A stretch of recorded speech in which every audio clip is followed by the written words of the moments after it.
Now speaking of telling the difference, does anybody know how you distinguish between an alligator? In comparison to the crocodiles, their heads are much more narrow. It's more of a triangular or an arrowhead shape. Now the other easy way that you can tell the animals to come down to the water. Now once they see it, they're very quickly going to sink, swim over, get to a point that they can lunge out and grab onto it. Now if the animal is small enough, they will go ahead.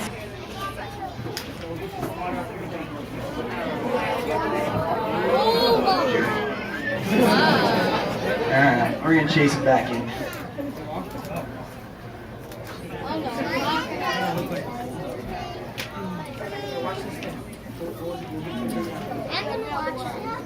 No, you just stay here, buddy.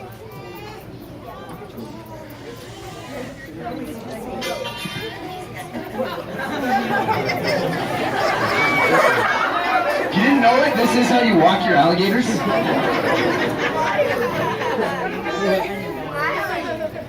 So, I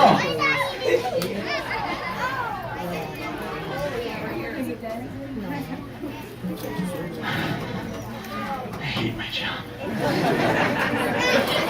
All right, see him here.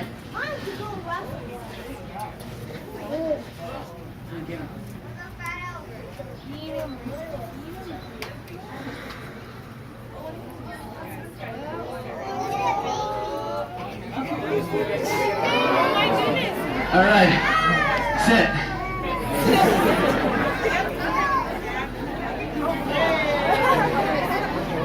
I just have one question. Is anybody going to warn me? All right, let's try this here.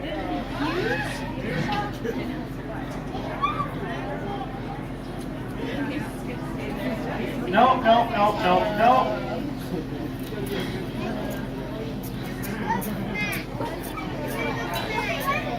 Okay, so we have a volunteer. Now, it is polite. You get them on land. You give them a moment to catch their breath. Now, in just a second, what you're going to see me do is jump on his back. He's learned to use tools. You're going to see me jump on his back. Now when I do so, it's my knees in his armpits, my hands on his neck. That's called the safety zone.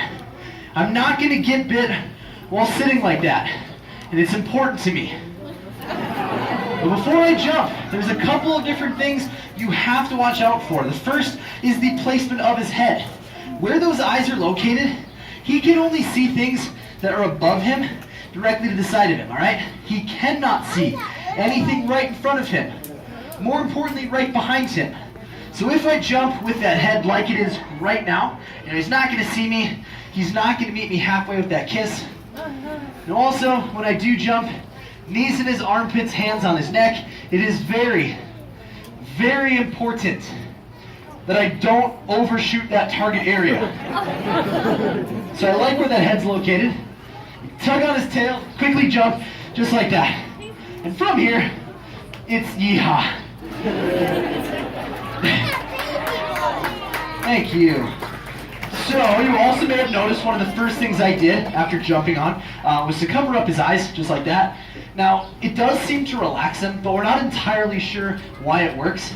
There are several theories. My personal favorite is that when you cover up their eyes, they can't see anything. They think they're dead. Now, I don't absolutely believe this, but we do need to remember that his brain is the size of a walnut. It's twice as big as mine is until I got this job. Any smaller at all, I would be a manager. So, this is probably going to be my last show. So before we go any further with the actual handling, we do like to take a couple minutes, point out some of the characteristics that make these guys so cool, such a unique animal. For you guys that are actually standing right at the glass, can I have you sit down? You can stay right there, I just have to have you sit. Just so everyone behind you can see. So we're going to go through some of the characteristics of these guys. The first place I like to start is the inside of his mouth. If you guys want to take a quick peek, he's not going to give us that great of a look, but you may notice if you look close, you cannot see down his throat. Now this is actually because of his tongue. It's going to work like a valve. It seals off at the back of his throat, and it allows him to open his mouth underwater without taking any into his gut. So it is quite rare to see down their throat. There's only a handful of times, like when he's yawning or they're being eaten. Now also on this discussion of valves, his nostrils are on the top of his mouth. His ears are these two flaps here and here. We also see them seal off underwater. It actually makes these guys completely airtight for the aquatic life.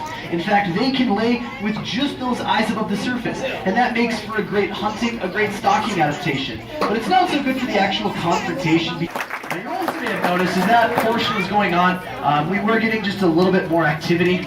Up on land, but also in the water. Alright, this right here is what we call the buffet line.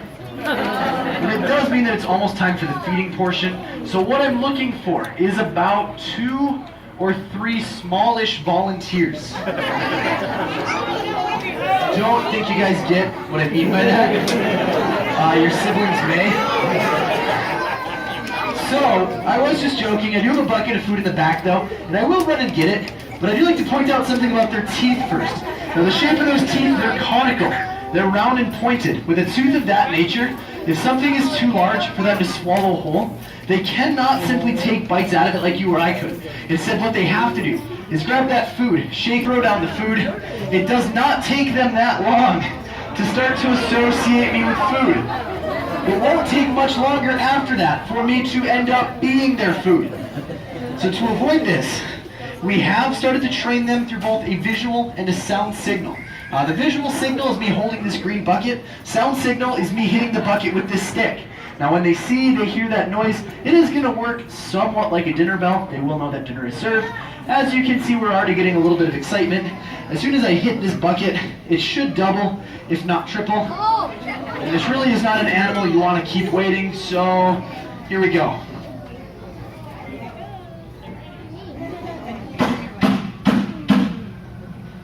So much excitement.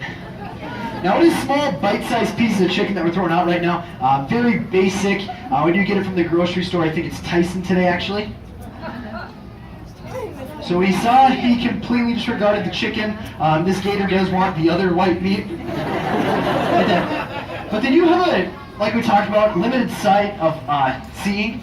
Now he saw me toss that food down, but once it went below his line of sight, he's going to have to rely on his hearing to hear where it hit the ground, shake his head side to side to then find it.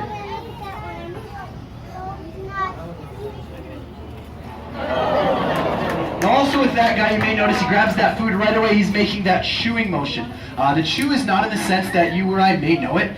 Basically what he's doing is he's placing that food in his mouth to then swallow whole. You already ate. Now when I say these guys, they swallow everything whole, that does include heavier objects such as chicken bones. Heavier objects such as chicken bones. Now, they have high levels of acid in their stomach. That'll be used for the digestion of these sorts of things. But it does take a little bit more time, and it's actually to their advantage, right? They will use that added weight, sort of like buoyancy, allow them to lay flat like we do see them in the water. Who's hungry over here? Yep. Chicken? So I'd really like to toss just a few pieces underwater as well.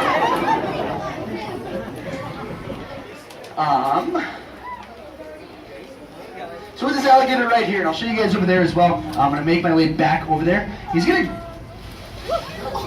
to grab the chicken while it's underwater. And the first thing he has to do is actually tilt his head out of the water just like that. Now they have to, because of that valve in the back of their throat, does not allow them to swallow while their head is underwater. So as you might have saw, like I said, I'll point it out one more time over there. You already ate. You want the crocodile here. On.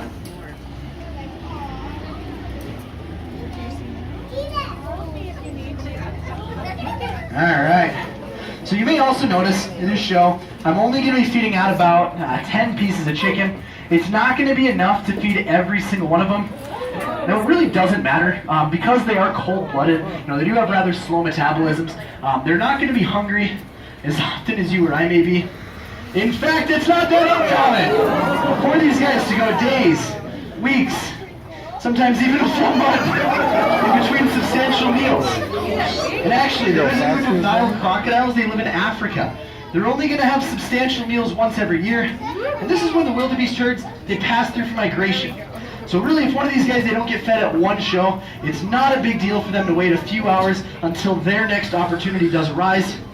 So we got about 2 more pieces here. Go ahead and feed Albert. Come on, buddy. You come up here. Here comes this guy.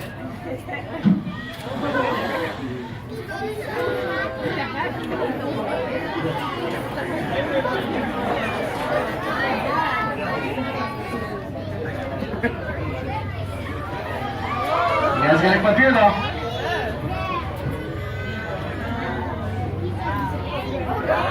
So, it is very important where I place the bucket for my protection. Alright, so we got 1 more piece here. Albert, on the other side of like those 4 alligators right there. Alright, let's see what we can do.